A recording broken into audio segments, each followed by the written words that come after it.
Pag ilalagay din natin, ito rin ang yan lang papabaguhin natin, tapos ito lang lalagay mo, wala rin. Wala ang kwenta. Mm. Kailangan lahat na. Oo, ganyan din yung kwan. 2,000. Kakain ng 3,000 yan, may get? Yung, ito lang pyesa lang yun, 3,000 na ito. Ito. Oo.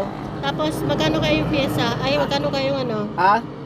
Yung overhauling gasket, Oo. nasa kwan yun, 480 ganon, 500. Sige, basta umandar na maayos. Oo.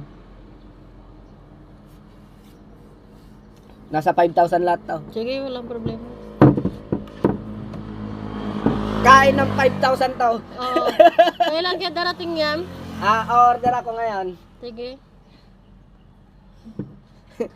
Wala. Talagang yun na eh. Okay. Basta umandar para bago na lahat. May